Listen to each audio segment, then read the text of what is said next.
What is up, YouTube? So I installed this carbon fiber duckbill spoiler on my 2015 Infiniti Q60S. It is the same body style as the G37S coupe. And I wanted to show you guys something that you may not know about. So when installing this, I had to remove the original trim that went right here with the camera mount in it. I was able to glue the camera in there. That's all that's holding it is glue, but the angle is significantly different than what it originally was. So this is what my camera was looking like after I installed it in the aftermarket spoiler. I don't know how easily you can tell from this perspective, but those lines are pointed so high in the air, like ridiculously high. It makes it really impossible to back up accurately at all. And obviously I don't need to rely on this, but I do a lot of the times, especially working construction. I'm arriving to my job really early in the morning, parking on dirt lots in the pitch black, and I need to be able to see where I'm backing up into. But that's besides the point. This also is a trick to allow you to access your rear camera while driving. So there are a few different procedures on how to get to the secret diagnostics menu, or whatever you want to call it, in order to change your camera or access it while driving. And as you can tell right now, I am in drive. When you look this up online, it'll tell you to do this when the car is just in ACC mode, with just the battery on, but you can do this while driving from what I understand. There's a different combination for different cars. Now mine is the last year model with the G37 body, and I'm not sure what other firmwares like the 2014 runs or 2013 G37 runs, but for my specific car, all I have to do is first you want to make sure your audio system is off. So in order to do that, you just click the audio button and it says audio off right up there.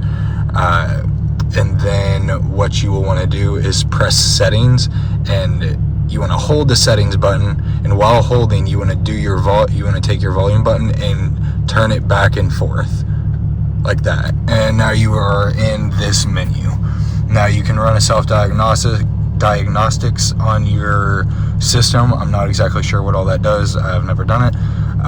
But what you do is go here to confirmation adjustment, and then you'll want to scroll all the way down to camera, and then you can do correct draw line of rear view camera, and that allows you to access this while you are in drive. And you can take off driving while using this if you ever want to look out your rear view camera instead of having to install one of these things.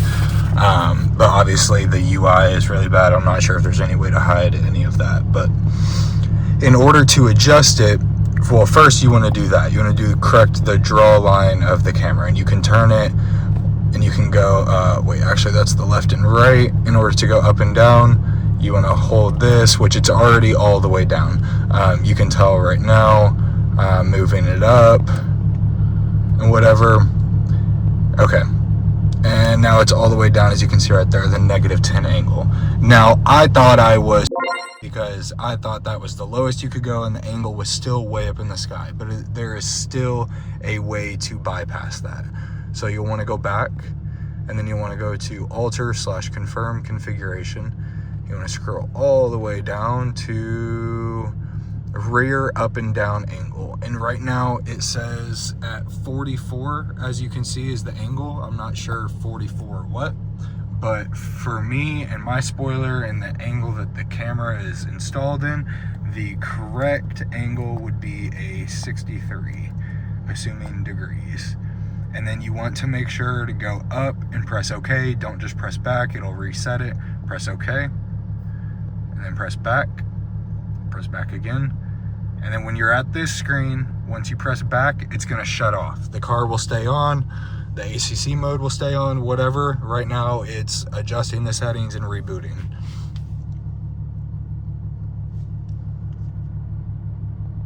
All right, and then right now we are still in drive. We'll go ahead and pop it back into reverse, and you can see that angle is a lot better. Now, it took me a minute to figure out what angle was good, but that, for me, 63 degrees for my spoiler, that was perfect. And I know a lot of guys have a flame tune or a pop tune or something like that, and they want to be able to see it while they're driving. This is a way to do that, if you're obviously shooting out big enough flames to be able to see. But yeah, other than that, there's not much else to it. It was really easy once I figured it out. Like I said, there are a few different ways you can access that menu. For my car specifically, it was the settings and volume button. I know sometimes it's the settings and volume button in one way. Sometimes it's the settings button in the volume in the other way. Sometimes it's the settings and it's the dial in one way, like 40 clicks. Sometimes it's the settings and the dial back and forth. There are a few different ways. You'll just have to look it up. Personally, the easiest way I found is inputting my exact car into Google Gemini, and it told me how to access the diagnostics menu. So yeah, hope that helped. Subscribe, I think.